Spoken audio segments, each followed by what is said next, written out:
Hello, today I'd like to talk about systems. Now, if you want a business that runs itself when you're not there and a business that you can sell, which someone will buy without requiring you to be there, then you need to systemise your business. It sounds very grand, but really all we're talking about is quite a simple process. So here's an example. What we're really doing is we're writing out or mapping out the process that will be followed on a consistent basis by whoever is actually undertaking that task or system or whatever. So you'd need to spell out who is responsible, and that won't be a person as such, it'll be whoever is filling a particular role in your organisation chart. If you've ever read the E-Myth by Michael Gerber, he talks about the need to actually map out the organisation chart for your organisation and decide who does what. And often what you'll find with a small business, of course, is that the owner's doing everything.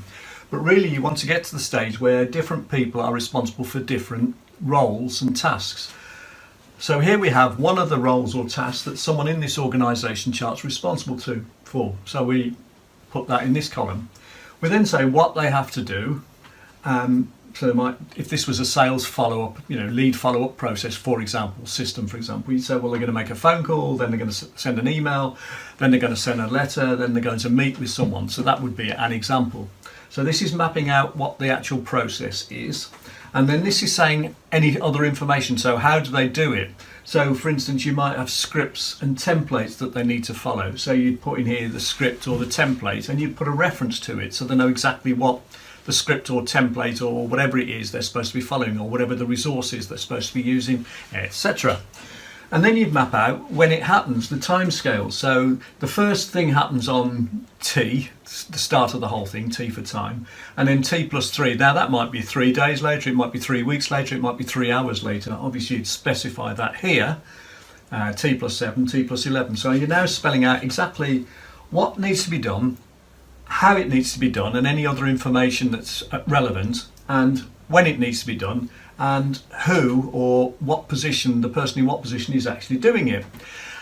The more of your business that you can systemise in this way, as I say, the more it will run when you're not there, which means you've got time off and you've got holidays, etc. But it also means you've got an asset that you're building up that is sellable, and it also means that if you're doing really well, you can actually license or even franchise your business because you've got all the processes mapped out. So it makes a lot of sense to actually start writing systems for processes and things that are happening within your business. Now, another way of looking at that is if you look at this thing called a break-even chart, what this shows is there's money going up here and here's the volume of sales and output along here. And the way it works is your revenue goes up in line with your sales. So if you don't sell anything, no volume, no revenue. The more you sell, the more your revenue is. So it goes up normally as a straight line. I mean, there might be exceptions, but basically it'll be a straight line.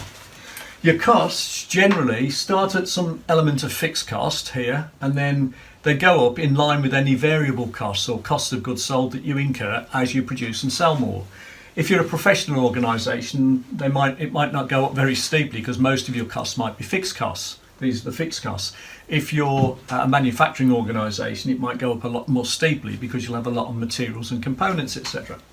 But the idea is that your revenue should go up steeper than your costs, because otherwise you never cover your costs and you never make a profit. And eventually your revenue exceeds your costs, and this gap here is the profit that you're making. So in this instance here, that's called your break-even point where they cross, and this is the actual level of output we're producing, and the difference there is our profit. So if we install simple systems, the idea is that one, we will make ourselves more efficient. So we might be able to reduce our fixed costs and make our variable costs go up less steeply. So we can make this red line shallower. And similarly, we might be able to sell more and charge higher prices because we're more efficient at communicating with people, more efficient at communicating offers and at following up, which means our revenue will go up more steeply. So what you can actually end up with is you'll end up with a lower break-even point and larger amounts of profit, as well as building a business that runs itself when you're not there and a business that you can sell. Find out how to add between 10 and 50,000 extra revenue to your business in a 45-minute analysis. go to financiallyfreeforlife.co.uk. That's a number 4. Click on the button which says get my free book, which will actually explain the process to you, and I'll get back to you and we'll book a time and I'll go through my profit accelerator process with you and show you how you can generate that extra revenue at no extra cost to you. Thank you very much for watching.